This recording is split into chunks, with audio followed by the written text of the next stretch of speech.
right. Welcome everyone to a very, very special episode on the Cosmic Matrix podcast with your host Bernhard Guenther, and my very special guests are two of my favorite people in the world right now, and very inspiring fellas. David Whitehead from Unslaved and the Truth Warrior podcast, and John Paul Rice, both individuals I had on the podcast as well. And I was on David's podcast. I was soon going to be on John's podcast. He has something going on as well. So thank you so much, guys, for participating. Happy to be here, brother. Thanks for having us. This is going to be fun.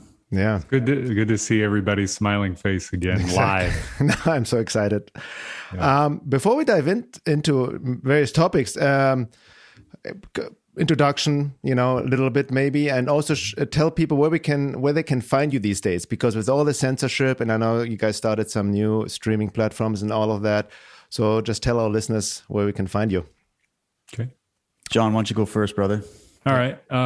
So John Paul Rice, independent film producer from No Restrictions Entertainment. I had spent 21 years in the film industry, got my start at Remember the Titans. And then in 2017, after Donald Trump's election, I kind of found my way down a rabbit hole into human trafficking of children globally. It prompted me to make a movie with my producing partner and writer-director Edgar Bravo.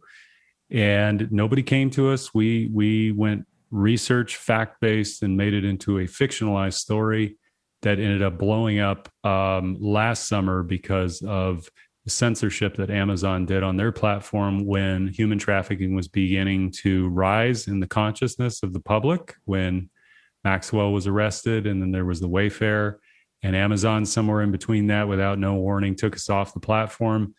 I did a viral video, a video that went super viral last year in August, talking about the censorship, but other things were flowing out that day. And I think it struck a nerve with people because I was talking about Hollywood and whatnot. And all of this time has brought me to you wonderful people that I would have never met otherwise, because I was out in LA in my bubble. And this whole disruptive time has brought us all together. And I'm very grateful to be here. And now just started my new podcast, No Restrictions, with John Paul Rice. I'm on Foxhole, and I'm in production on another movie. So very grateful to be here. Excellent. Yeah. Well, that's awesome. And congrats on that, John. That's really cool that you're doing your own show. My name is David Whitehead, and I am a father, entrepreneur, martial artist by day, or at least I was before we got shut down. And by night and by day now, I do my podcasting. My main podcast is Truth Warrior. You can find me at dwtruthwarrior.com. And then I also do a premium research project with the great Michael Tessarian over at unslaved.com. And I'm just a guy who is curious about the big questions of life, like who am I? Why am I here? Where am I going? And what the hell is going on in this crazy world? And I've been on that journey for, seriously, probably the last 18 years of my life. But I'd always grown up sort of being the outsider. You'd find me in some used bookstore somewhere or some library trying to figure something out. And I've just always had that curiosity. And I wasn't classically educated. I was homeschooled as a kid. And then I moved out of my house when I was 15 and got my first job and started, forging my path. And so the work that I present on my show is just a collection of my own research that has been basically something inside me has led me to these different fields, to these different people, down all these different rabbit holes. I've been interviewing people from various subjects and backgrounds for many years. And I'm just thoroughly interested in knowing what the truth is, because I just realize that the truth is all that really matters in the end. We can all have opinions, we can all have beliefs, but in the end, the truth is always right. And so that's sort of the premise. And that doesn't mean I think I have the truth. I called my show Truth Warrior because I believe that this is a quest. This is a constant journey of unfolding. And also, as we're looking at the external events around us, you can't help but notice that you're actually looking at internal events that are happening within you. And that was a big awakening that I had hardcore probably about 8 years ago. And I've been really gearing my content towards that. So I'm super honored to be here. These three people in front of you are sincere. We're all on this quest. We have many conversations offline. We're good friends. And I believe that we are doing the right work. And I'm just happy to be here to support both of you guys. Beautiful. Excellent. And we were just speaking off camera before we started recording about the silver lining of the censorship, right? There's a decentralization happening and it brings people like us together and other truth warriors. We need to organize ourselves. I know, David, you just got deplatformed on YouTube. I'm in 30-day Facebook jail again. Who knows how long next time we'll be just completely banned from Facebook. John just started his podcast on Foxhole and whatnot. So that's amazing. Like, again, that it actually forces us to organize, stay focused, and really seek truth together and collaborate and really create community. I think that's the most important part, right? Yes. Nowadays, to really stick together, because, before, many of us, we've talked about speaking about truth and all of that for many, many years, and nobody would listen to us, and like, it's also, when nothing is really quote unquote happening, people just go along in their comfort zone, but now more and more people are being put out of their comfort zone, right? So yes. There is what I feel, there is an awakening happening, without a doubt, a quote great awakening, because people start to question it. It's almost an esoteric law. The more people suffer, in a sense, the more then we really need to ask questions, and then people, find truth seekers like us, or look for answers somewhere else beyond the big tech and mainstream. Because at this point with the censorship, maybe we can start here right now about the censorship, what's really happening, right? Especially with the vaccines and all of that. And, where do you guys, this right now, where is your focus on right now, specifically in your own research, and what do you feel is most important to confront in the world right now? David, maybe start with you.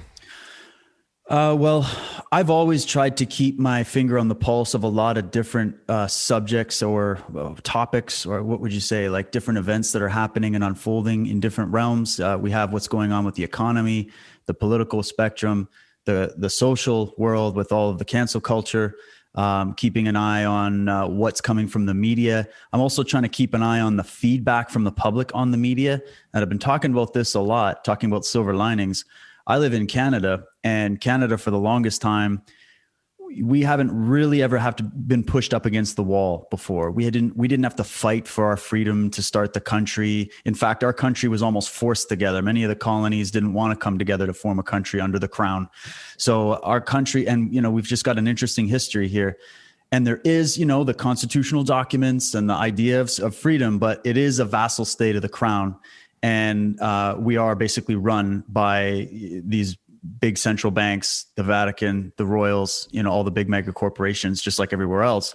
But it differs from America in that we didn't have that spirit of resistance and rebellion and stuff born into us. We come from polite high society, champagne socialism, that whole deal. And so we were slow to the punch. And so I guess I felt there was an event that happened in Canada. I'm trying to remember the date. It was around 2011 or 12, I think, where there was a G20 summit in Toronto, Ontario, where I was living. And this was where Obama was coming in to meet all the leaders of the G20. And there were protests planned, and they were peaceful protests. They were just people, families, kids. They were going there with balloons and popcorn, and they were just singing the national anthem and going there in protest of our government meeting behind closed doors with all these foreign governments and not telling us what they were talking about.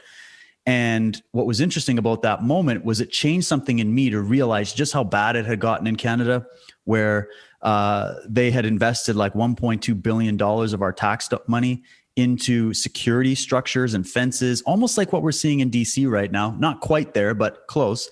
And they brought police in from all over to basically start kettling and arresting all these protesters. And it became a massive human rights issue because they were putting people in cages. They were grabbing people who were just leaving restaurants and weren't even part of the protests and putting them in solitary confinement for 72 hours. There was horrible, horrible rights abuses. And the world didn't really notice that happen in Canada, but a lot of Canadians did. And I think they never forgot. However, the media here started to brush it under the carpet, nothing really happened.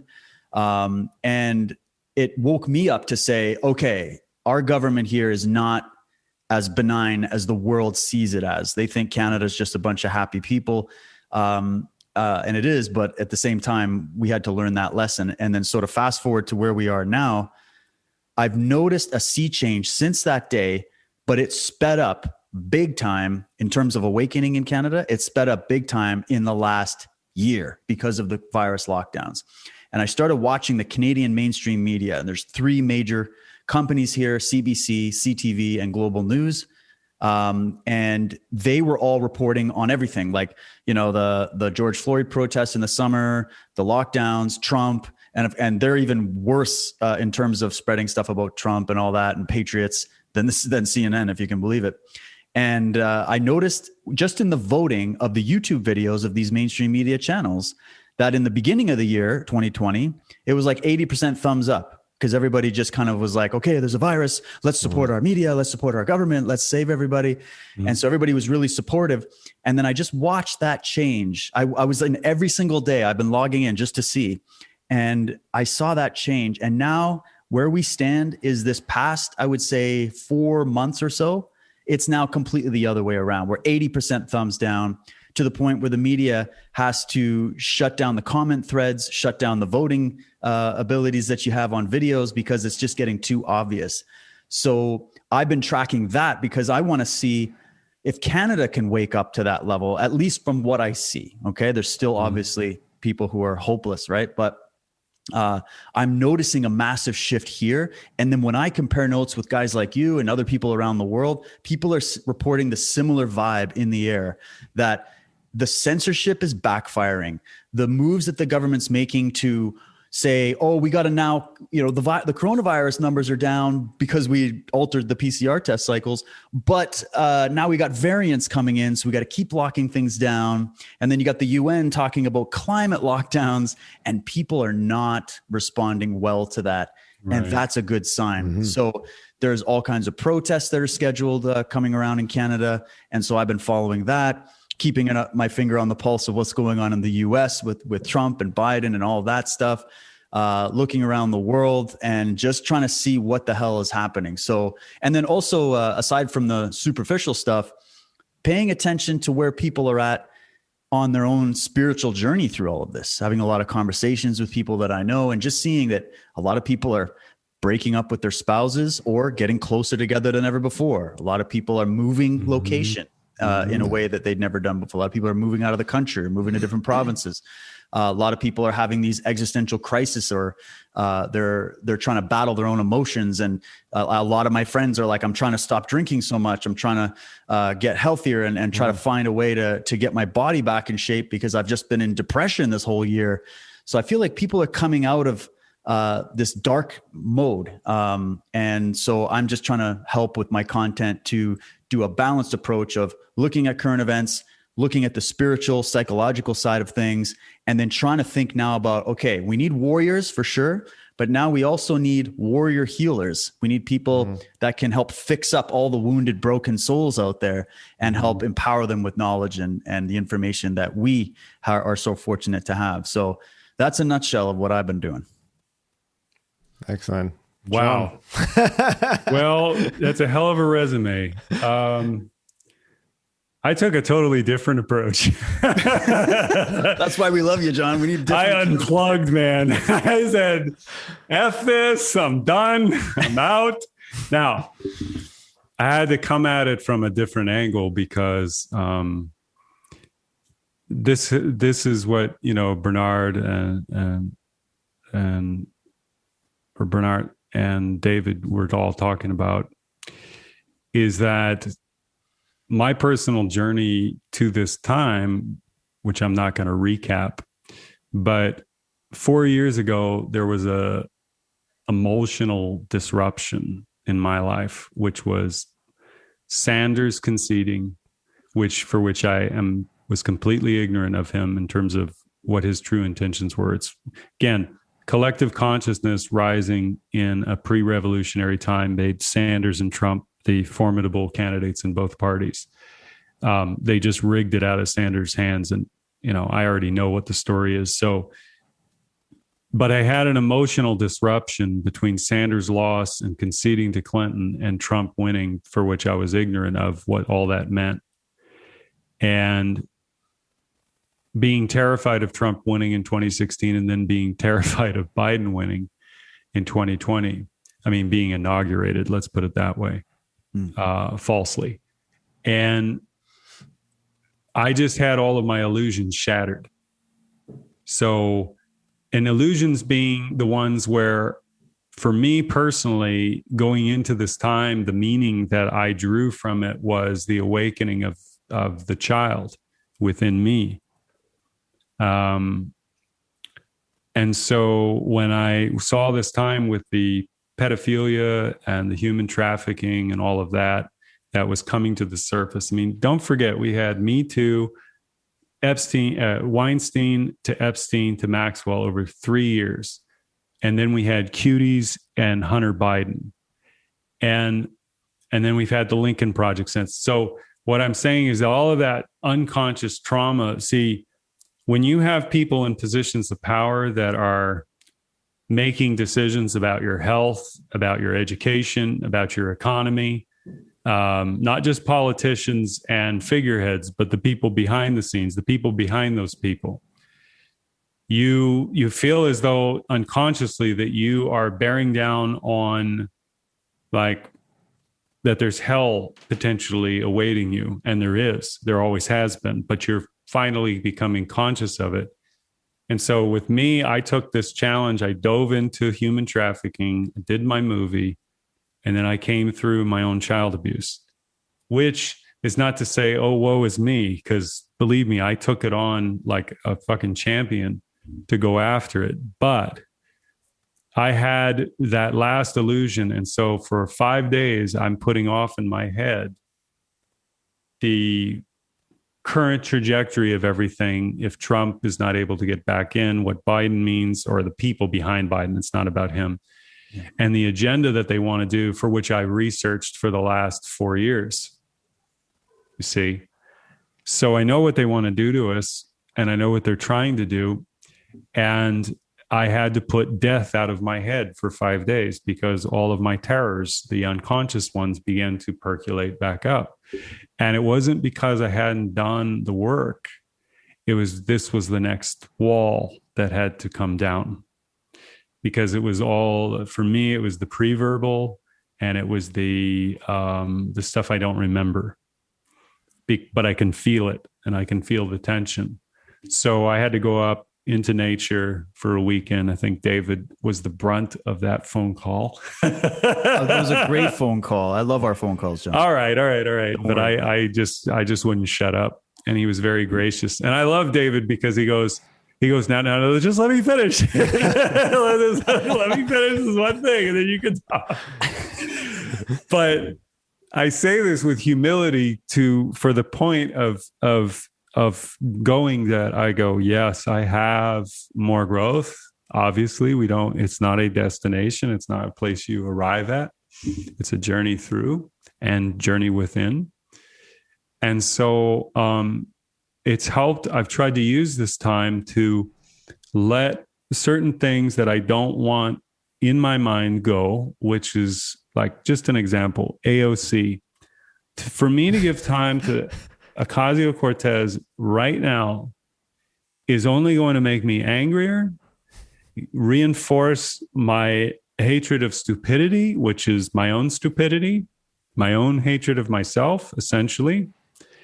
Beyond her being up, next to me with a knife to my throat or a gun to my head, she can't do shit.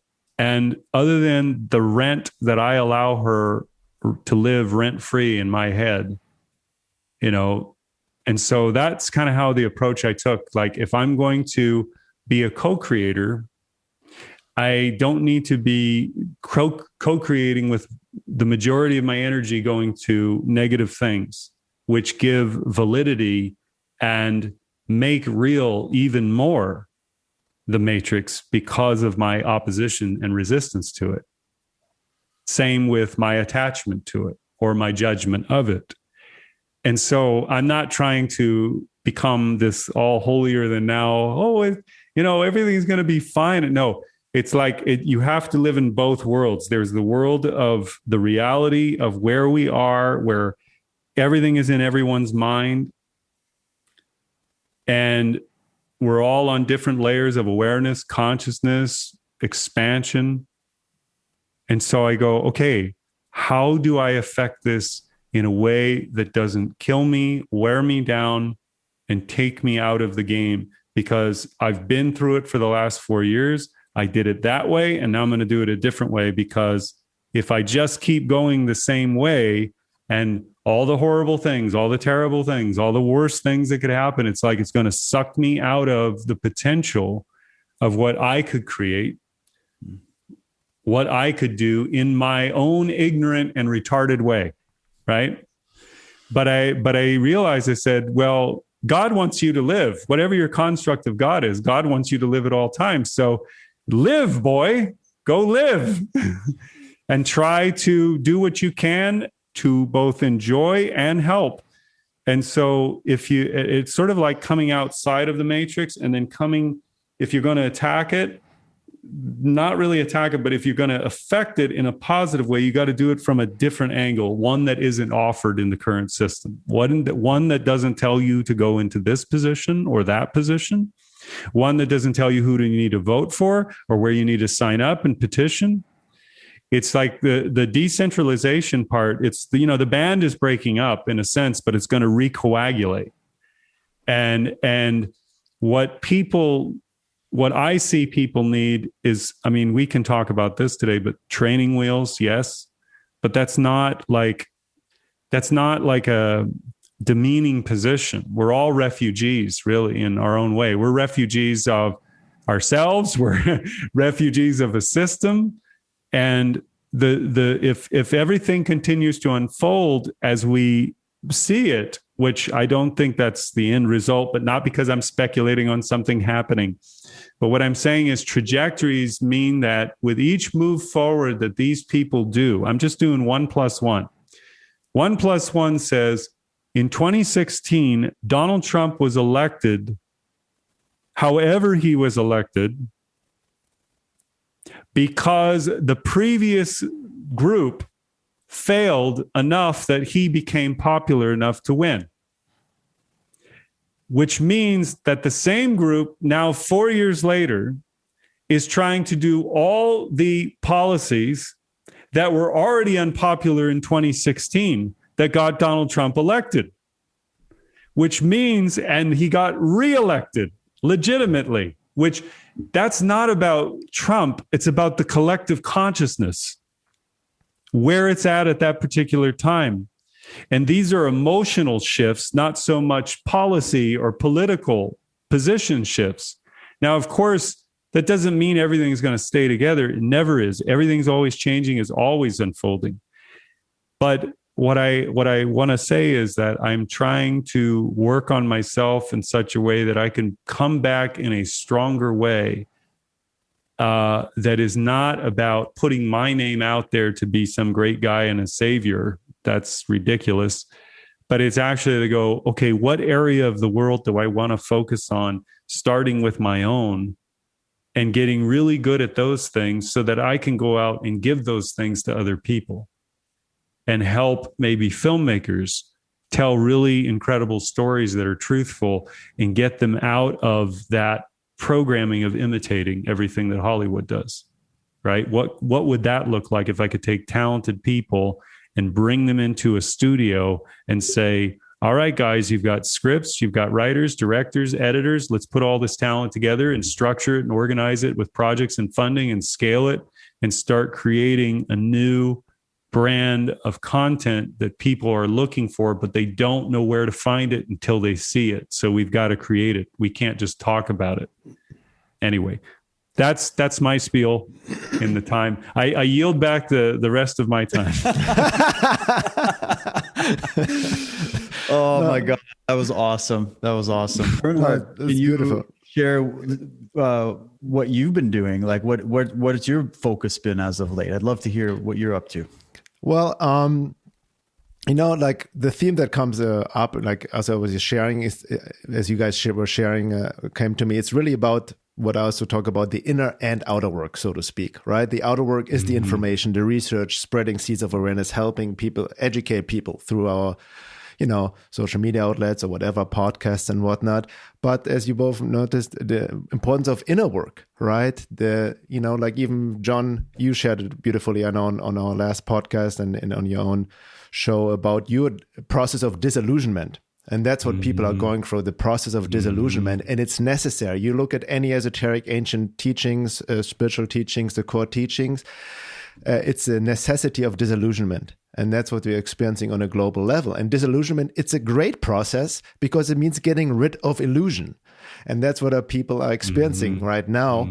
That's a positive, it's almost a paradox with the crackdown, the suffering and the lockdown and all of that. People are starting to question their long-held beliefs. But disillusionment is a destructive process. That's, almost a process of enlightenment, as Adyashanti said, is a destructive process. It's getting rid of anything that is untrue. Right. Yes. And it can be in particular painful if we have been identified with certain beliefs or certain views, right? We held our lives.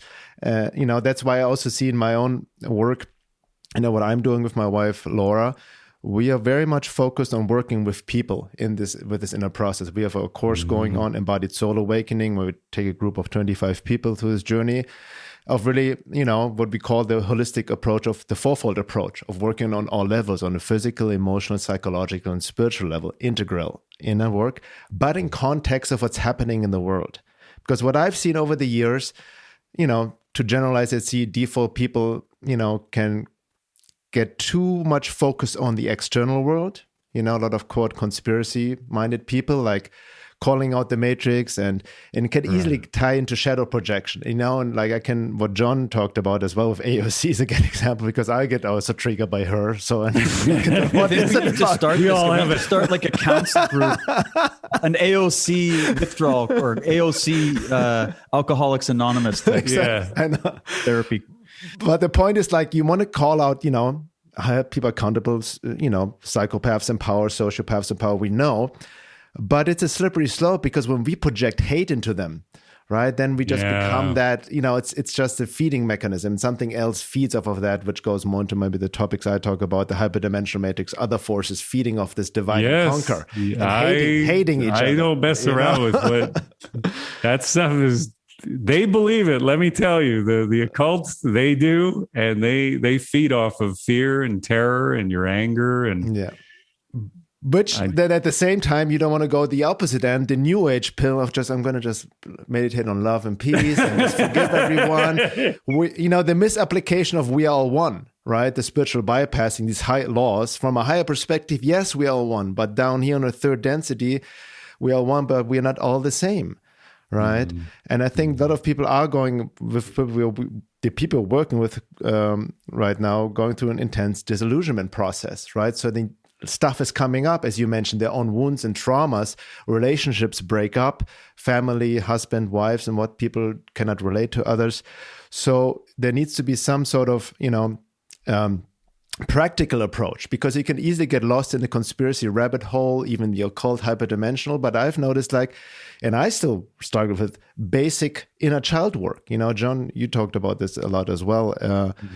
Basic trauma work. That's what's coming up for people from this lifetime, many lifetimes before. And it needs to be brought to light to make the darkness conscious. What's happening in the world is also a reflection of the inner, right? As above, so below, as within, so without. Hermetic, universal laws.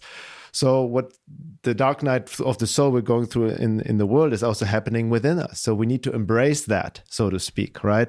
To let it happen, to let the disillusionment process happening, but we need to support and help each other. That's very important. So, again, going back to what I mentioned before, some people are overly focused on the outside world and not doing any inner work, and then mechanically engage in shadow projection and projecting their own trauma. Somebody needs getting into blame victim trap. That's also how the matrix tries to keep us.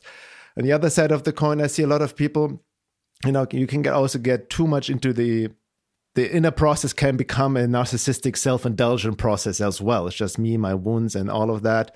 And I see this, unfortunately, I see a lot of people actually have approached us that, a lot of well-meaning therapists, even modalities I follow and have been taught, and my wife as well, And these, even quote unquote spiritual teachers, I don't want to mention any names right now, but even people who have found it very effective psychological somatic modalities and processes, but they buy into the official story, right? They buy into the Trump hating and all of that, and the social justice warrior and the virtue signaling and all of that. And they then infuse their own conditioned belief system within the psychotherapeutic process, which is also not helpful. So what's very important is right now is both the inner and outer work. There needs to be deconditioning of official culture, of what we're being told, combined with the inner work. And that's the key. And it's a question of integrity as well, right? Because we know, because of censorship, cancel culture, deplatforming, if you speak out certain topics, you may lose your job, you may lose your audience, you may lose your your income and whatnot. So, but I think the deeper lesson is it is a lesson of integrity and acting of your conscience. And because a lot of people are still stuck in fear, right? That's how the matrix contains itself, through the fear frequency. That's how you control people. The coronavirus is a fear virus, more or less. And that's what it comes down to. That's why people give away their freedom, right? That's why people are afraid to speak out, because, oh my God, what does the other person think of me? The conflict, the backlash, whatever, concerns about jobs and whatnot. And I understand that and all of that, but at some point we just need to stand up for truth. And what is truth? It's not just like intellectual information. It's a process, as David said, like it keeps changing, but ultimately it's the truth of your being, right? This is what we want to access beyond all the trauma, the wounds, the condition, the personality of who I think I am. It's essence, the truth of my being. And the more we come from that, the more we then also affect the other world, right? Affect change, because like you said, John, we cannot just, tackle the problem at the level it was created, so to speak. You just, it's like, Plato's allegory of the cave. You just engage in shadow dance and all of that. But what you just said at the end, John, reminded me beautifully. And that's what I see with people. I've worked with so many people one-on-one and now with the group. Everybody's such a unique, beautiful individual being. Right. And what I've also noticed when I work with others, I need to also watch out that I don't project what works for me onto another person. Right. So we can give advice, help others, but everybody has their own unique path, soul lessons, karma, whatever you want to call it. All these are lessons anyway. But also, like you said, unique gifts. So everybody can contribute something with their own gifts, creativity that is unique to you, and nobody else could do any better.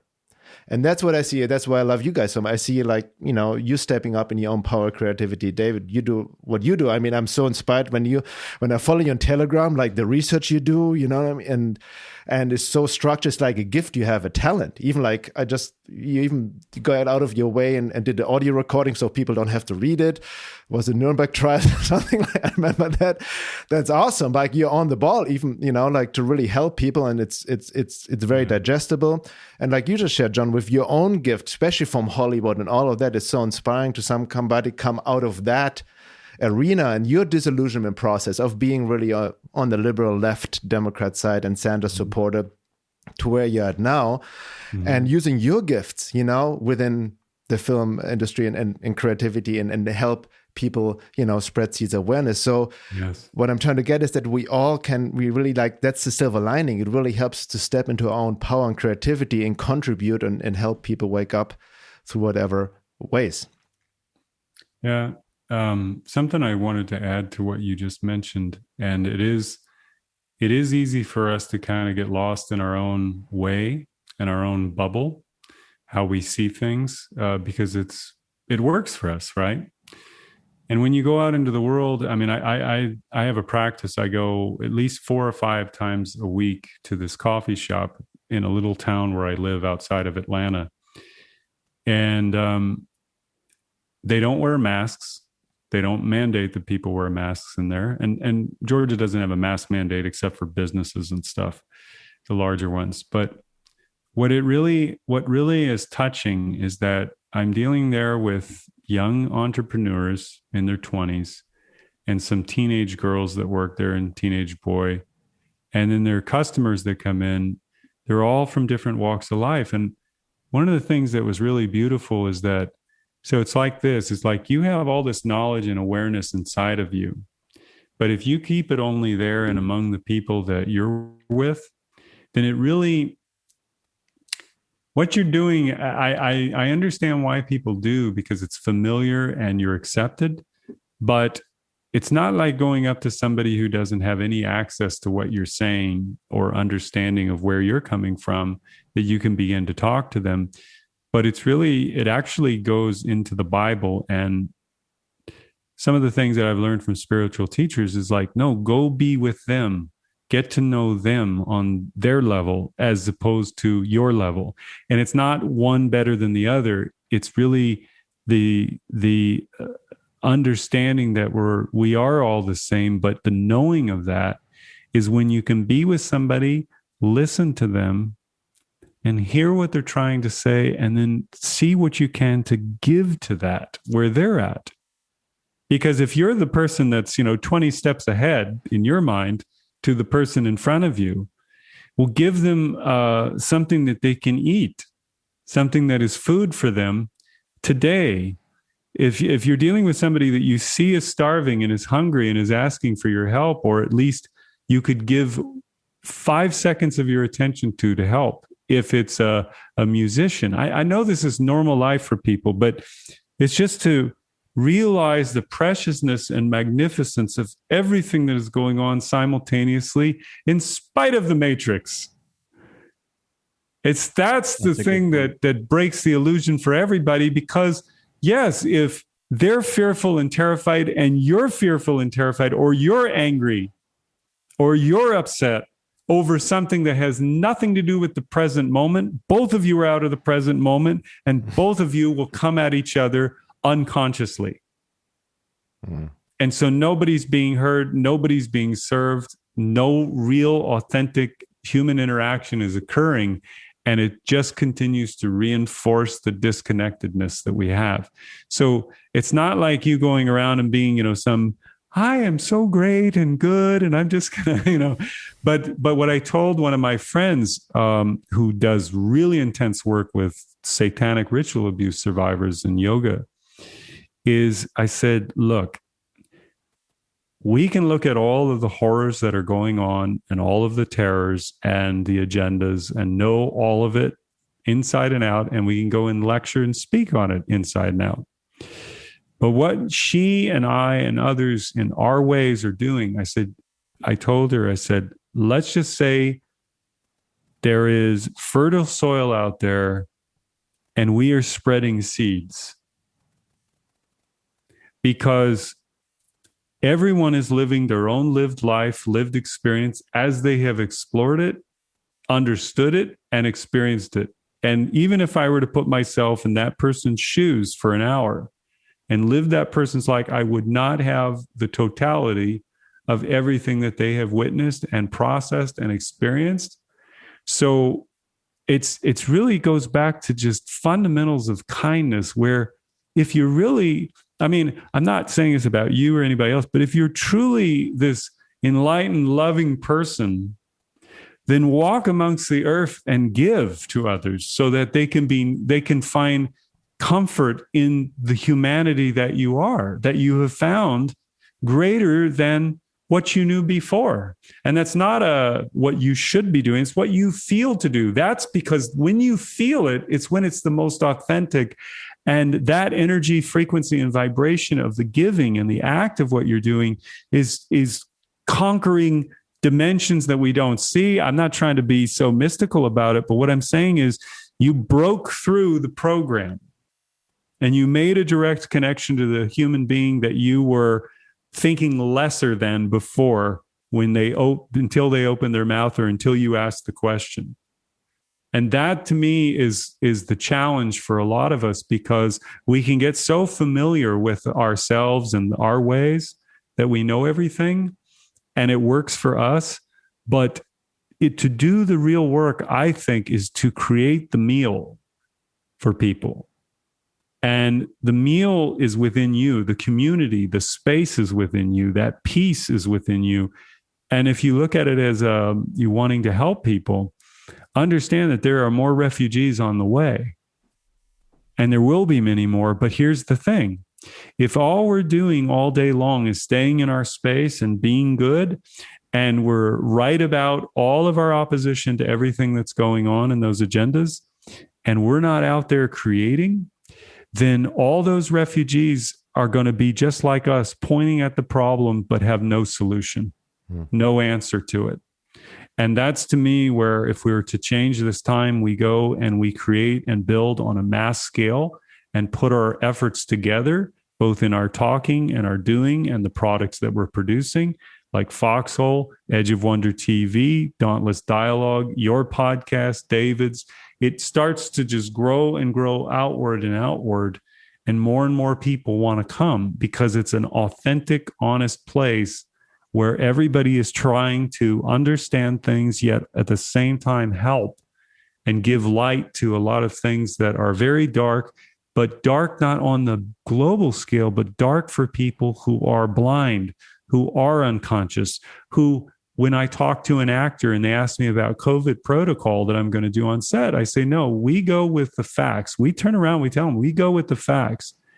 And we say that since the beginning, the CDC and others have said, and everybody seems to forget this, and we've come all the way back to asymptomatic people do not transmit the virus, period. And if they do, it's such a low level and has to have long-term sustained contact with the individual. It's not airborne like they want you to think it is. So we have lost our minds, but to give that sanity back to an actor or an actress that I'm going to work with or a crew member, I'm going to say, no, do you think I would take a risk with my life just so I can make a movie? I'm just saying what I'm doing is I'm putting out there the truth, but asking in a form of a question that the individual can answer either in their head or to me directly. But they will see me say it, and they will see that I am not trying to convince them. I'm not trying to make them believe what I believe. I'm giving a space for them to come, a bridge that I am building, so that as those seeds are planted, more and more people begin to ask these questions. It's going to recreate a new consciousness in people versus being told who's their enemy, told who is wrong, who they need to listen to, what they need to obey. You cut through all of it just by giving and offering something and ask the question. Anyway, I wanted to that because you mentioned that about our own place and our own space. And I see that in the spiritual community. I see all the things that you describe, and we can talk about that later about cults. But the importance of this time for all of us is to find the kindness within yourself that is real, because it's what everybody wants. It's truly what the world is starving for it. They're starving for the thing that they don't have, which is love. They've been taken out of it by this all these policies have separated everybody. And there's been a massive disruption over 4 years in everybody's life, especially in the last 18 months. So it's like, I'm trying to say that these current trajectories that other people are on are not going to end well. But we can help, like you said, when we get pulled into that, understand how hard it is to pull ourselves out of it and look for people who may be lost, but are looking for kindness. And even if we can give it to them in just a moment, it's one more connecting point that they have in their life versus not. Mm-hmm. And that's just, first of all, this is already just such an awesome conversation. I'm sitting here listening to this like I'm listening to one of my favorite shows. This is great. I just wanted to say a few things as I was listening to those points, and they were great points. The one thing that I've always felt important to bring into this field of research was all of this, the different mindset and the philosophy that I found in the warrior tradition, in the martial artists and whatnot. And Bernhard was talking about anger and the misappropriation of anger and how we become what we hate, and that's what we have to be careful of. And that's what the media is trying to spur on and instigate, is they want us in the streets with guns and smashing things. They want us to become the radical left. They want us to be like them, because they feed off of chaos and war and destruction. So, but at the same time, we can't lose our humanity. And there's something my colleague Michael Tsarian brought up a long time ago, which I have always really just loved, and I've integrated it into my own philosophy, is this idea of the two different flames of anger. Real anger, righteous anger that is fueled by the same anger you feel when we hear about something like child trafficking. Okay. Mm-hmm. You can't repress that. You can't ignore that. And you can't try to do away with it. Like we see so many people in like the new age religious community trying to just like, oh yeah, that's not happening. I don't want to hear about that. Right. Mm-hmm. The anger that you feel, there's a blue flame of anger and there's a red flame of anger. The red flame of anger is more associated with your ego and the idea that you're just going off and you're reacting because you feel threatened and you're trying to go into defensive mode and you see something you don't like, so you just attack it blindly. True righteous indignation takes discipline.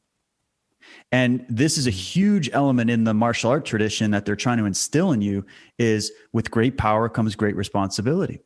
Don't do away with the fact that you need a mechanism to defend yourself in this world. Welcome to Earth. It's not ponies and rainbows. Okay. This is an Earth school. This is the school of hard knocks. All the lessons you're going to learn in this plane are going to be challenging. They're going to be tough. They're going to draw on your spiritual, your psychic energies like you wouldn't believe, but that's how you hone that rock into a diamond. That's how you create the blade of a katana, through fire, through pressure, through, forging it and smashing it and folding it thousands of times. You create a perfect blade. And the other concept is the fact that the sword, if you remove the S, it's word, the logos, right? Our sword is our tongues, is our speech. This mic is our weapon to convey truth and to convey authenticity and to convey with discipline that righteous indignation that is actually a sign that you haven't been put to sleep. So as much as people don't like sometimes the rough, hard school of, somebody that's bringing that true passion and that fire to the fore. And maybe it's just because I'm an Aries and I live in this, right? I love that. But I wanted to differentiate the difference between going off the handle in just feeding into your emotional needs and thinking like that, and the difference between that blue flame of anger. If you look at a flame, you have the base of the flame is blue, the blue flame. It's the hottest part of the flame, but it's the most controlled part of the flame. The red is the one that flips around everywhere, and that's the example. So it's a good analogy, I think, to show the difference there. And then the other key I wanted to bring up always is that everything is based in balance. And I see people often, and especially in the intellectual professor university level, where they go off into extremes and they create entire ideologies and philosophies on whiteboards that are in one extreme or another. And that can be useful because you need experts. You need people who are specialists in an area to hone in and bring out a concept so that you can compare it. But people get drawn into it, and then that becomes the basis of everything they are. And they forget about the other balancing side of the yin yang that you need to have at all times. And notice that in the yin yang symbol, it's actually a sine wave. It's not a straight line, right?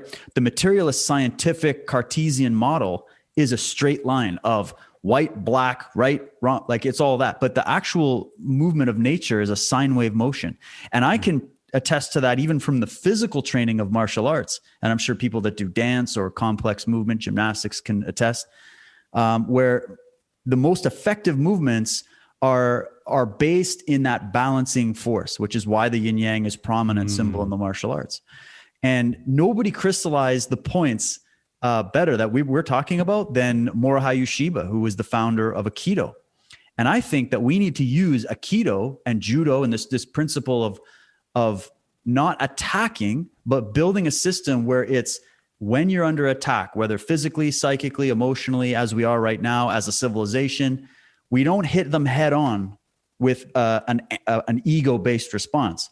We block and counter, we move and counter, we turn the attack against the enemy. Yeah. That's that's harmony, right? That's nature. That's not, because people that always had problems with, I don't like violence, I don't want to hurt him. Well, psychopaths out there that are going to grab your kids, they don't think the same way. So you better have a way of defending yourself. Okay. We can't be weak in the knees here.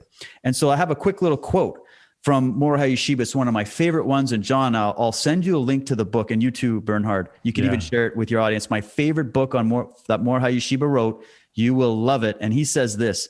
He called it the art of peace. So he called martial arts the art of peace. And everybody's like, what are you talking about? You're slamming people on their skulls. And it's like, no, the art of peace. Here's how it goes. The real art of peace is not to sacrifice a single one of your warriors to defeat an enemy. Think about what's going on with Trump and everything right now too.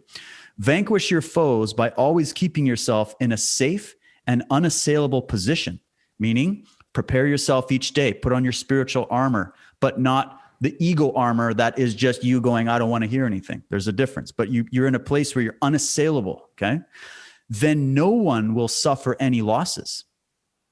The way of the warrior, the art of politics, is to stop trouble before it starts. It consists in defeating your adversary spiritually by making them realize the folly of their actions. The way of the warrior is to establish harmony, which is the result of that balancing force. There are no contests in the art of peace.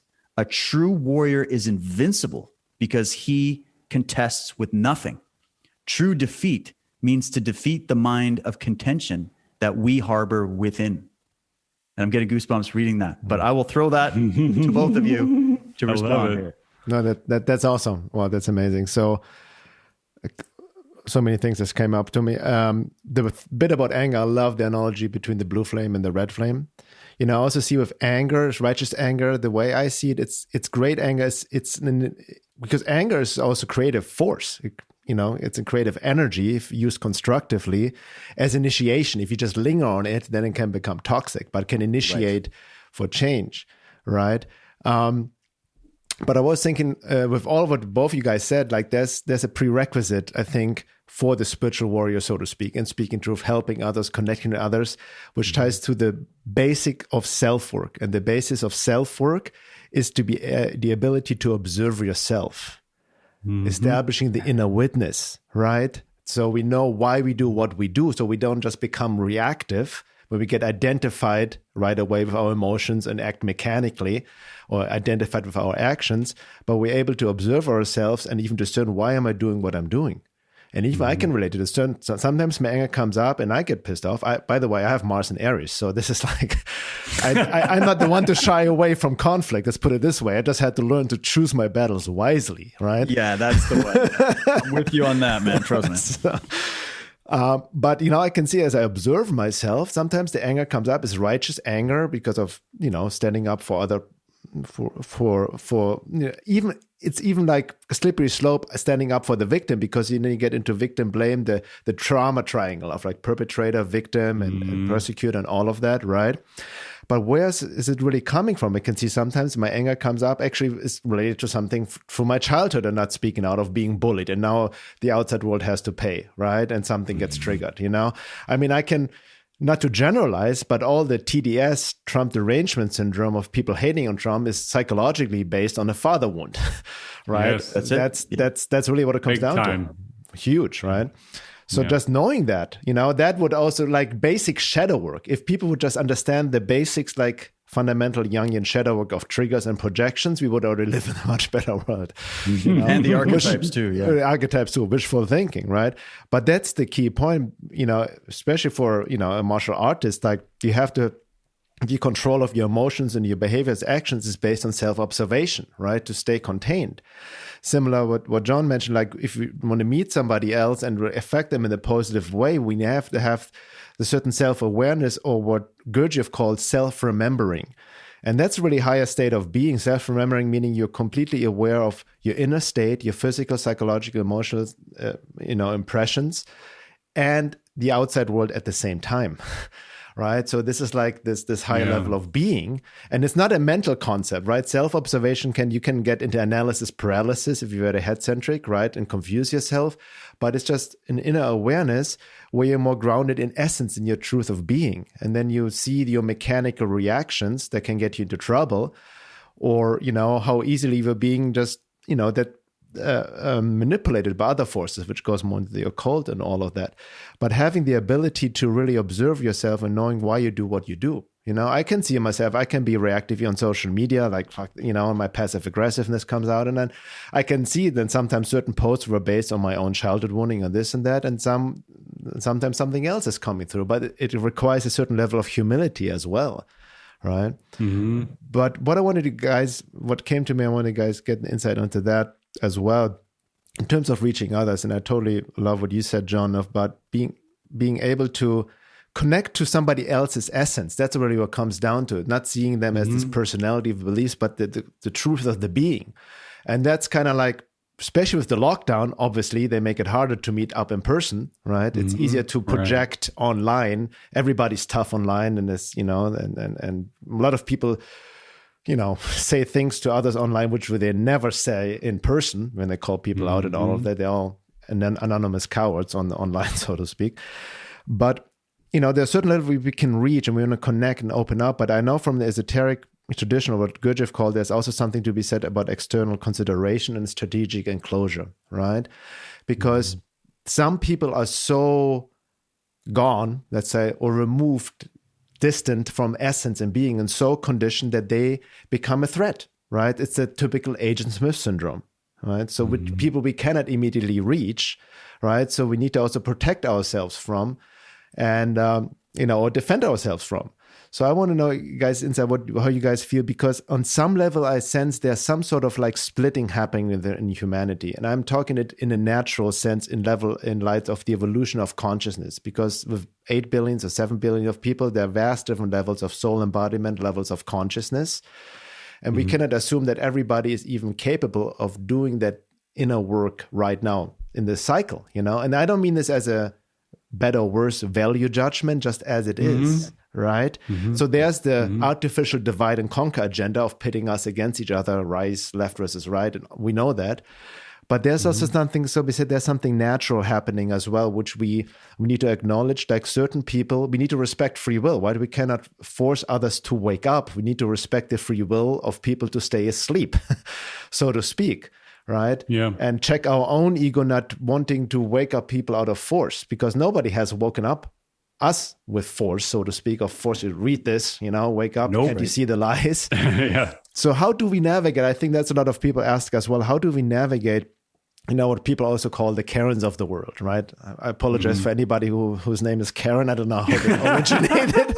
So. Well, I've actually had, there was a woman that came on my Twitter and started doing the Karen thing, and her name was actually Karen. I was like, that's kind of funny. So there you go. She embraced the role. Exactly. There you go. But how do we navigate, right? Like, because I understand with our frequency, we can affect others, but sometimes we need to just also put in the warrior, right? And we cannot just go around, kindness, absolutely. But sometimes we need to hold on, back off.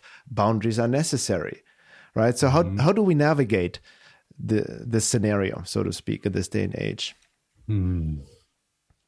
I have a quick thing I would say is just, maybe it's my personality. I don't know if it's correct philosophy. I don't know, but I just have a thing where it depends on how I'm approached. If somebody approaches me with constructive criticism, or even if they completely disagree with something I'm talking about, but they show up in the right way, respectfully, not kissing my ass, I'm not asking for that, but just, they're there to maybe learn more about my opinion, and they're there to share their opinion, and they have contradictory information. Maybe they want to share a Snopes.com article or something, whatever, then go right ahead. But if somebody approaches me with that attitude of just conflict and bullying and pushing and trying to start a fight, you got to pick your battles, but you're going to get a different side of me, is what I would say. And that's just me. And maybe there's parts of myself I still have yet to perfect, but it's part of the thing. It's like, it's my martial art policy. I don't go out and start, Ippon Sayanagi someone into the freaking pavement just because I want to and because I can. It's something that I would use only in an extreme circumstance where either I'm practicing my art or somebody attacks me. And if you attack, I can't promise that you're going to survive, but I wouldn't do anything maliciously. Right. So I guess I have that same policy when I'm online. I don't have a lot of tolerance for trolls. I don't have tolerance for people that come with that bullying mindset. And I think that's that masculinity. That's that positive masculinity, not this toxic thing they're trying to program everybody with, where you just say, no, I'm not here to be a whipping post, but I'm not here to be a jerk. I'm not here to say that I'm the one that has all the truth, but you have to come with some level of respect. And if you can't have that, then the lesson you need to learn is one of those school of hard knocks lessons. Like I've had to see so many students go in, when I'm teaching students, and I've had guys come in there and they're these big dudes and they're just like, they don't have the respect in the beginning. And they are always like, well, what if I do this? What if I do that? And then they try to, even when I'm using them to demonstrate a technique, they get extra like punchy with me. Then they end up lying on their backs wondering what day it is. And it's just the way it goes. And now that never happens again. And so that's just where I come from. I come from the warrior school. So I have a little bit of a different output. Other people would go, no, let's sit them down and rub their back and give them some warm milk and try to pull out all their traumas as a child. Sometimes you don't have that kind of time, and I don't know. That's just where I sit.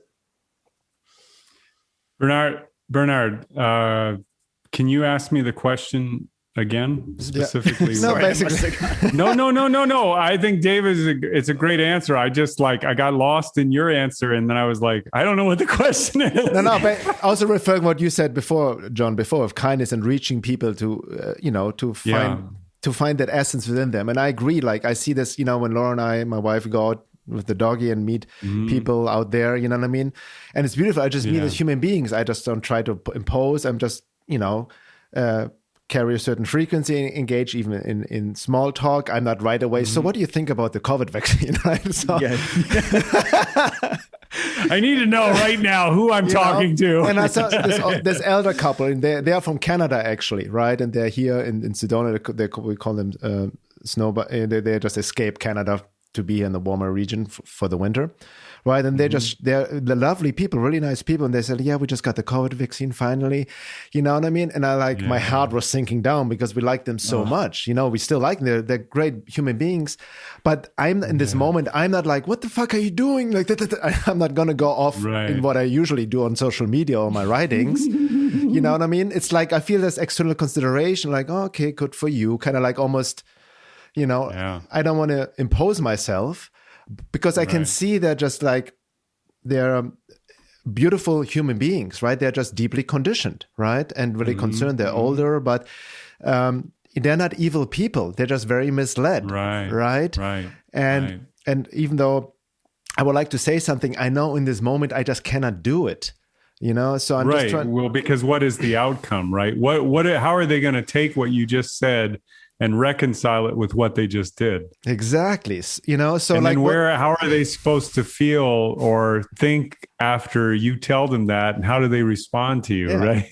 And then thanks for letting me know after the fact, or whatever. It's like, have you ever heard of loose phrase? Or it just creates the content. Right. It totally does. And what's really interesting and unique about what you said is that we have not encountered on a mass scale with new eyes. For the first time, we have an alternate reality that we see very clearly for the first time in front of us.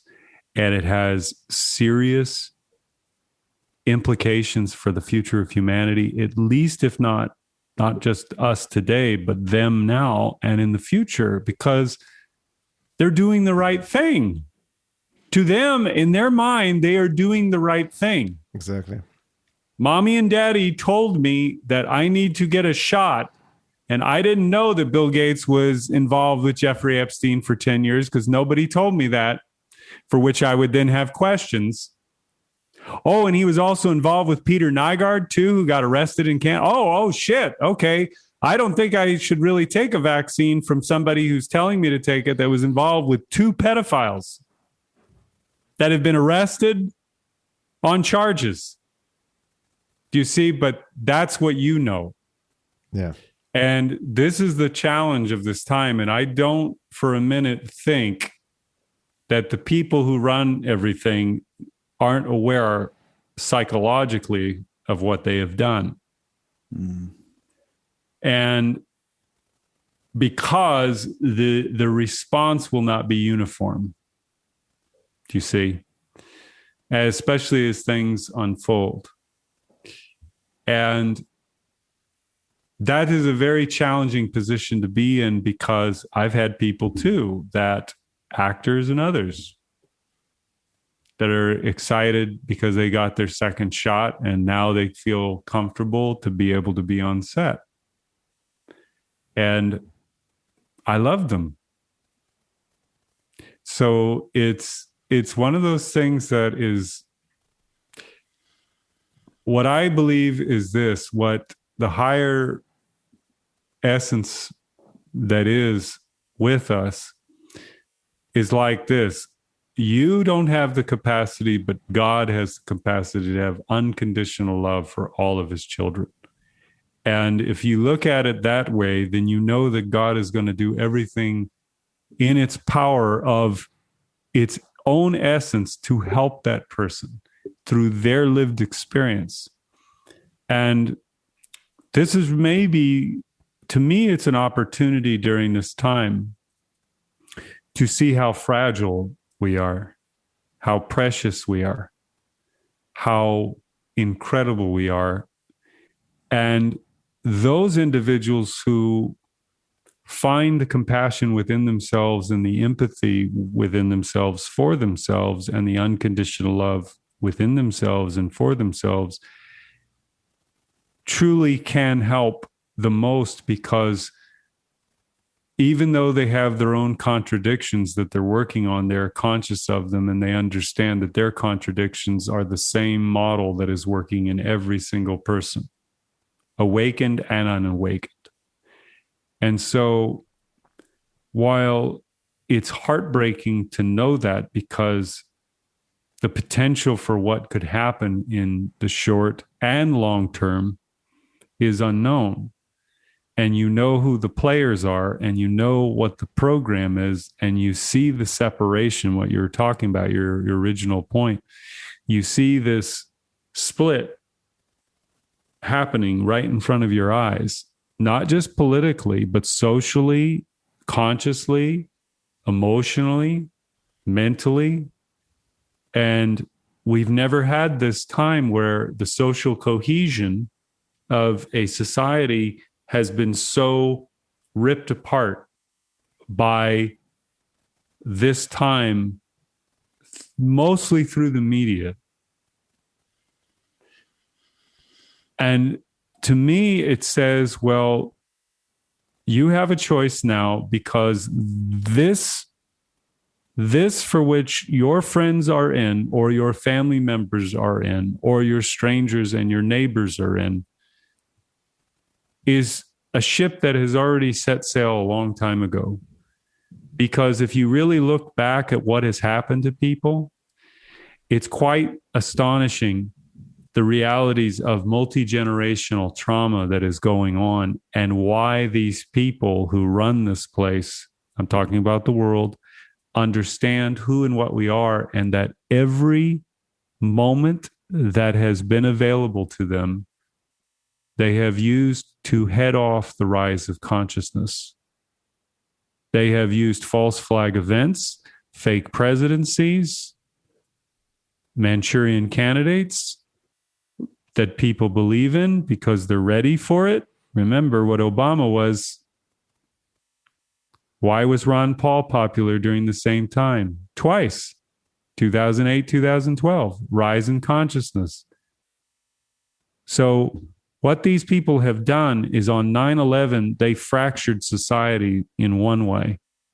And by 8 years later, they had radicalized it politically, not seeing the full effect of what was going to unfold.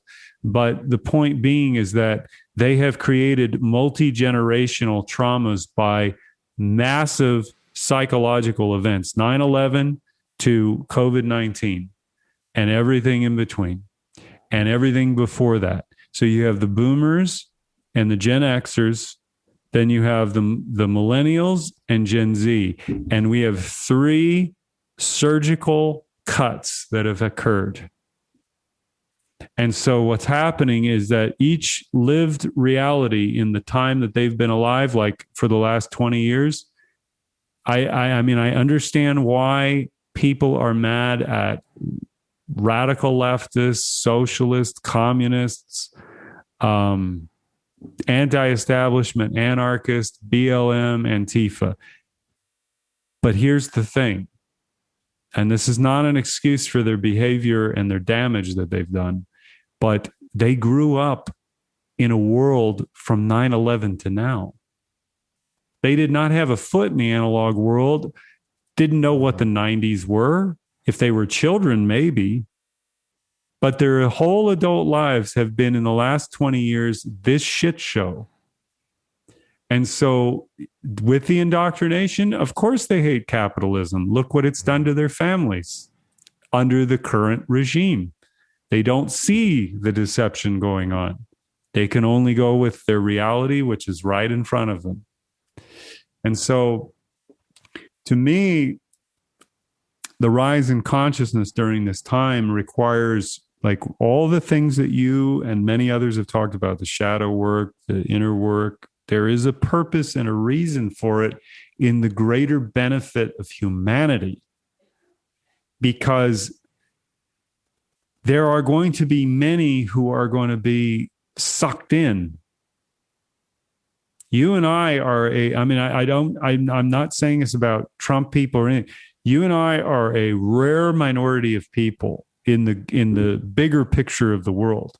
And the reason why people listen to our podcasts and our shows is because we stand out from all the other bullshit.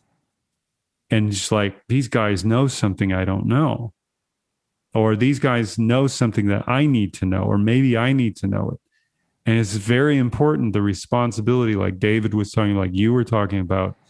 Somebody told me, says, John Paul, going forward, just choose your words carefully, because everything that you speak into existence is being taken in by people who are listening to you.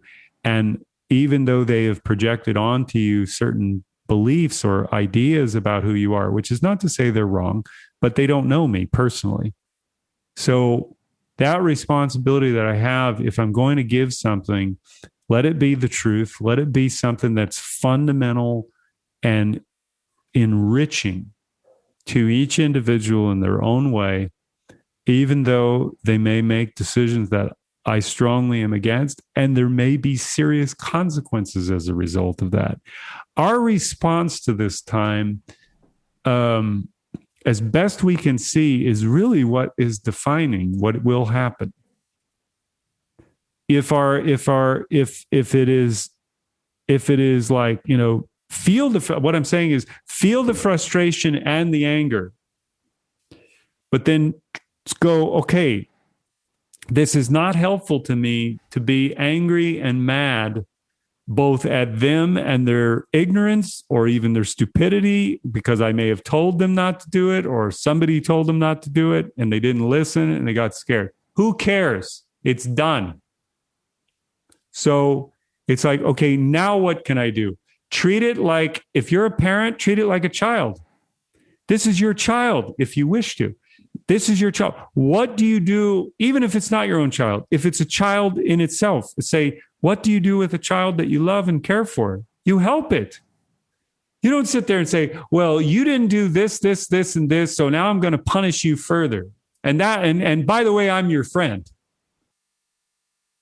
I'm your authority figure. I'm the one who cares for you by telling you all the bad things that you've done and how disappointed I am in you. You see?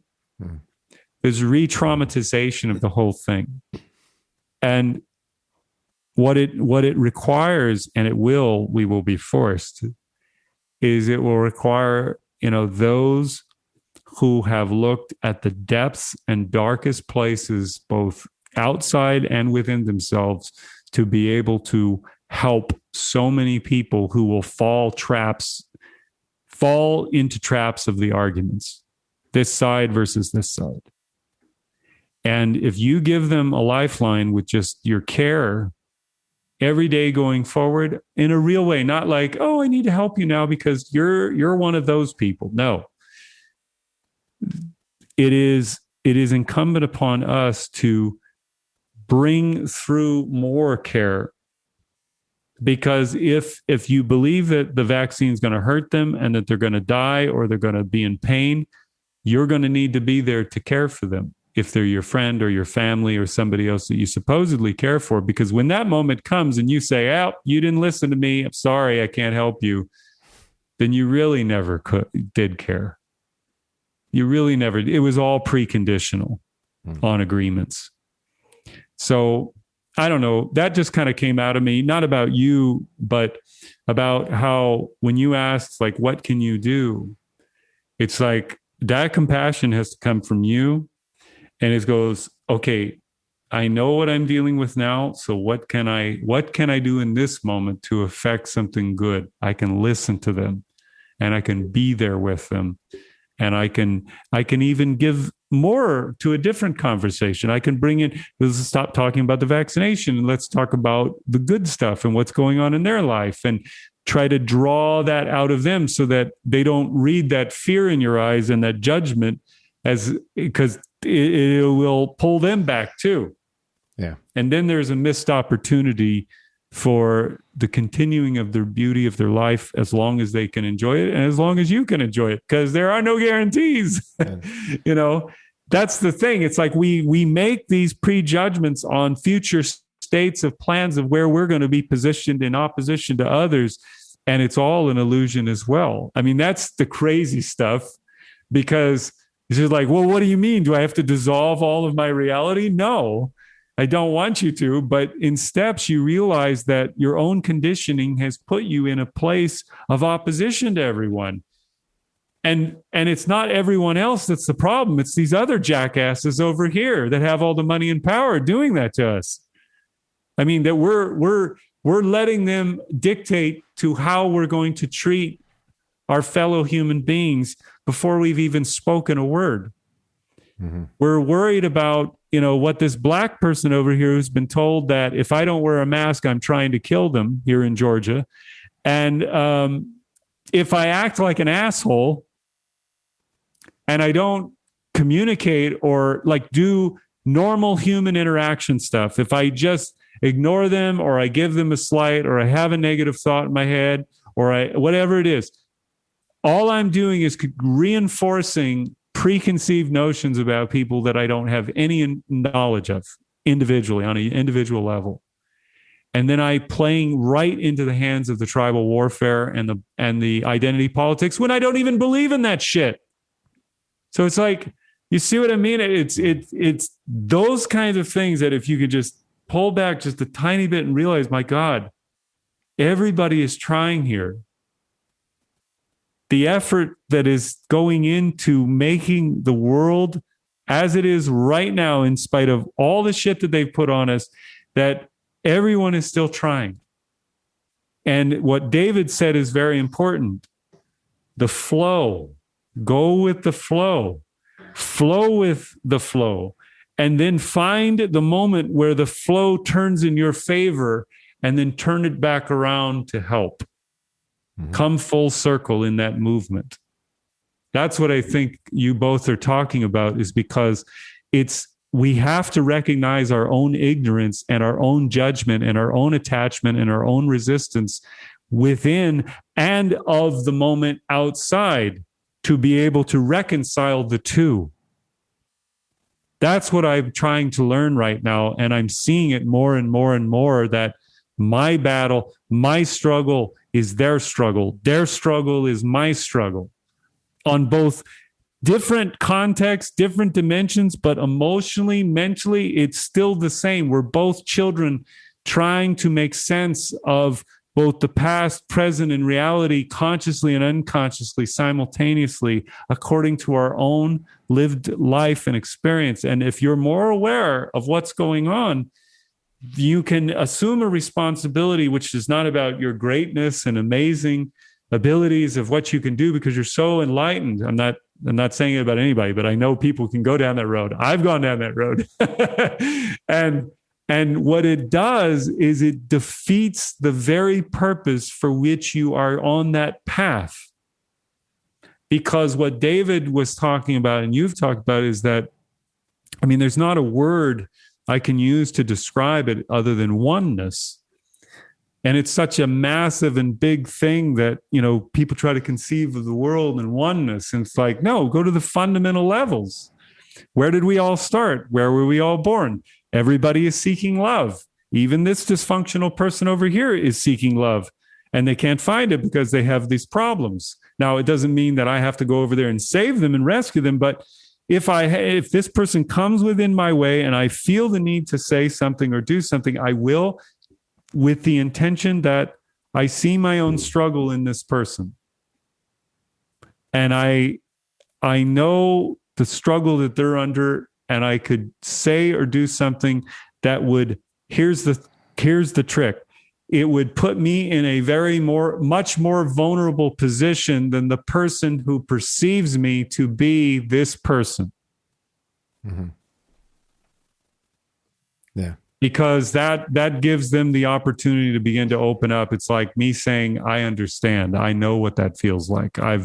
When I was in this situation, it felt like shit. And I was so mad, and I didn't know. And I remember doing all of my unconscious behaviors. And if I could go back now, if I knew but it's like, here's the seed I can plant, because I have grown a vegetable in my garden on this one. Yeah. This one I've grown. I just want to say, what reminds me of, like, with the what I mentioned before, Laura and I were doing the group processing and our inner work on online course, and we do group sharing, and people share about, they're really, find a safe container, and they share things with us they had never even shared with their loved ones, the deep trauma, and they start processing, crying, whatever's coming up. I truly, each time I do processing with others, I see myself in that person. Yeah. I can relate, because I had similar things, like different maybe manifestations, but I've been through that myself. I can see it. I can see the wounding. And you mentioned before, like, the majority of the extreme left, Antifa, BLM, they're severely traumatized kids. Right. Yes. And where pathology is becoming normalized. We can talk about this as well, of transgenderism and all of that. That's, and pathology is becoming normalized and externalized, that somebody else's fault. Right. It's the age of the victim. That's the whole social justice warrior, ideology. But what I want to get you guys' take on as well is, like, with all we talked about, but we obviously see big tech and the media, MSM, is obviously demonizing individuals like us, right? Deplatforming us, censoring us. What are we? White supremacists, right-wing anti-vaxxers, conspiracy nuts, and all of that. Everything is just, we are a threat to humanity. That's really, the picture time to paint, and that's how then people believe, right?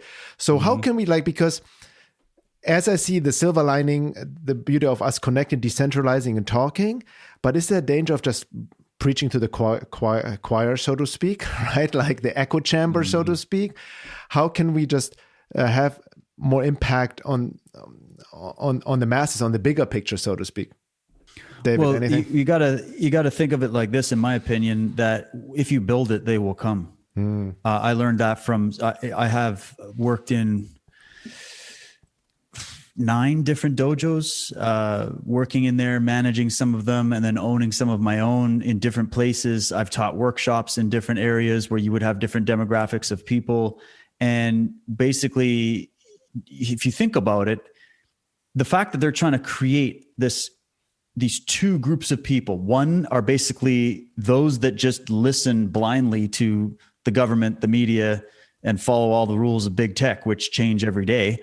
And those that are thinking for themselves and looking into these things for themselves and caring enough to spend a significant portion of their time researching these things and introspecting on these things. And so obviously the oligarchs, the cults, the people that really, are trying to run this in the direction that they want to benefit them, they need to create that. I mean, that's how sociopaths operate. I've met many of them who will create that where, well, if you don't follow every single dictate that I give you, then you are a traitor to the group.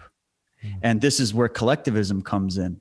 And in a certain way, this whole thing about only at the precipice are people willing to change, or, you have to be put up against the wall in order to be able to see the truth sometimes, right? We have to be comfortable with the fact that we have to allow this to happen.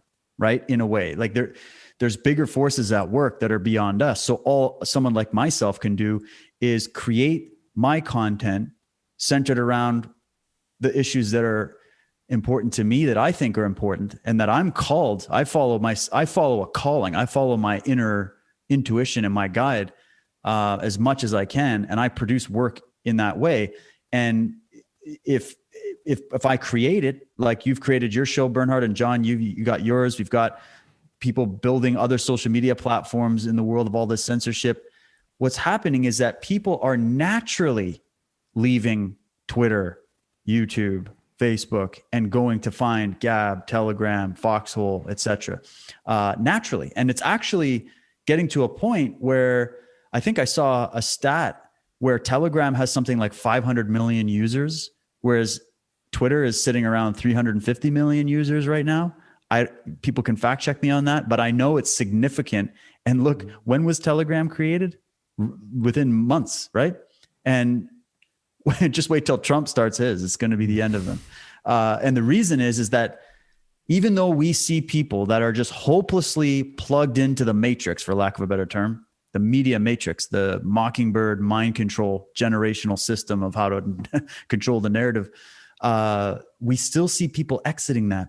And that to me is a huge sign that despite the censorship, despite the cancel culture, despite the Hollywood elites, weighing in like anybody cares what they think on political things happening in the world, despite all of that, the late night comedians, the Snopes, the fact checking websites, all of that, masses of people in numbers we've never seen before. And I've been monitoring this for about 18 years personally.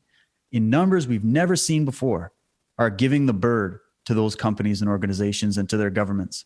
And they're thinking, and they want to come here, and they're on different levels of awakening, but they've at least reached that place where they're no longer just blindly trusting known liars and criminals, as I like to call them. And they're starting to think for themselves. And in a way, if you look at the big picture, this is all necessary.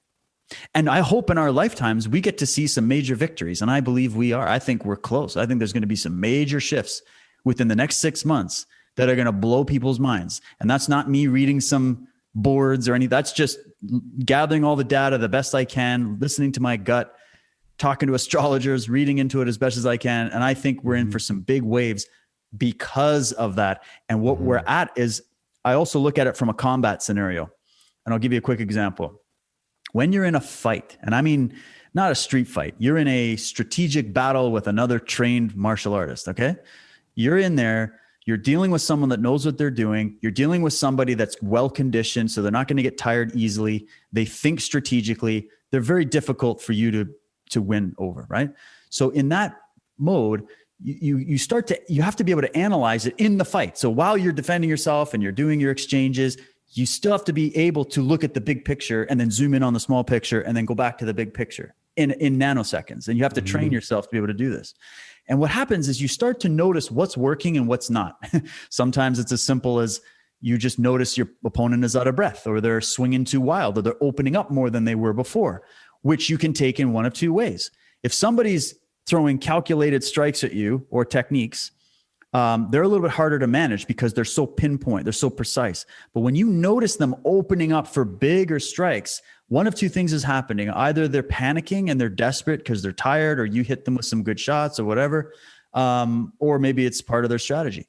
But when you start to take notes of that and realize how you can adapt to that, and you get that instinct and it becomes an intuitive thing where you know when they're on their last legs, but they're faking it. They're trying to prop themselves up as, I'm coming at you with everything I got. But really, they're desperate because they're wounded and they're losing. I see that process happening right now with government, with the big tech, with this narrative. It's falling apart at the seams. So they are now forced to be more draconian, more tyrannical, more overtly totalitarian, and more evil in the end, right? The evil is becoming more evil, and it's becoming more obviously evil because it has to, in order to contain that level of awakening and moving away from that system of control that is happening. So this is the good news that people need to understand, in my opinion, just from me looking at it from my perspective, is that they're in checkmate, and there is a reason why nothing can stop what is coming. There is a reason for it. It's not because Q said it. It's not because anybody said it. It's because you just have to look at the nature of this thing. Because when you're fighting evil, you're fighting with your hands tied behind your back. Okay. Especially because evil, usually that side of things, controls the narrative, especially in this world right now. But in order for that to switch, we have to go through this process of the divisionary split. That has to happen. That's natural. You're going to have some of your best friends and close people that are going to go along with what the media is saying, and then other people that are on your side about it. But that's going to keep changing.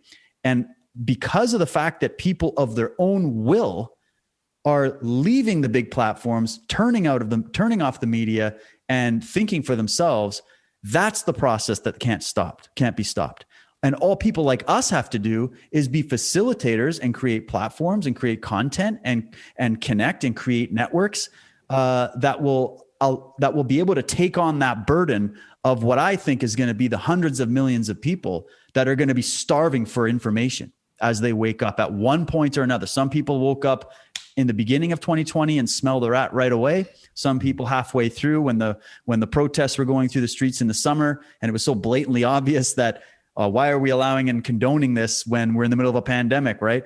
When all these contradictions keep adding up, and they're going to get worse. They're going to get more obvious because there's nowhere else to go. It's like a chess game. There's only so many pieces on the board. There's only so many moves left. So they have to keep pushing this more and more and more. And as that happens, that just wakes more people up. So we don't have to force anything. This is a natural process, and truth has a frequency and a will of its own. Right? Nature has a path of its own. God or the divine intelligence has a path of its own. So we just have to stay out of the way and make room for it. Like Thomas Paine said, all truth ever needed was the liberty of appearing. It does its own thing, but we just have to facilitate it and then welcome it in, and it'll do its own thing. That Holy Spirit or that force will do its own work on those people. We don't have to do anything. We just have to keep doing our work. And that's why, Bernhard, your channel's growing. I know it. John, your channels are going to grow. My channels are going to grow. All these channels are going to grow, not because we're doing some magical work that's making it happen, but literally because we are standing out of the way of the enemy, letting them fall on their own sword. And we are just here to help clean up the wreckage and the pieces. And so that's where I stay optimistic. And that's why I believe nothing can stop what is coming. Beautifully said. Awesome. No, that was amazing. It really ties into what I also realized, that everything, like you said earlier, everything happens exactly as it needs to happen, and there's nothing wrong with reality, right? We can easily play God, or this shouldn't be here. This no, we don't, in our little minds, don't see the bigger picture. And I'm not just talking about possible strategy behind military and whatnot, but the much bigger picture, which you talked about, which I call divine will. Nothing can interfere with divine will, and things need to play themselves out, but we cannot see ahead. I mean, it's always the issue of making specific predictions. All the specific predictions have failed. That's why I stopped from it, doing it to begin with, right? But there's something happening. There's a trajectory, and what you also described is basically high-level game theory. That's really what it comes down to, on multidimensional levels, right? But beautiful way to finish the first part. Let's take a little break, and then I want to get in more into the second part, maybe more specifics. But I'm curious about you guys' take on Trump's speech at CPAC and whatnot. I want to definitely look into what your take is on Q and all of that, which is, somehow the media is still completely obsessed with it, which is very interesting. They're trying to do specials and documentaries about it. And also I'm really interested going deeper, like what John mentioned, as it's been building up over the past decades, but even going back longer. And I was really fascinated by the post you made, David, on Telegram, asking the questions, how much do we really know about the true history of this planet?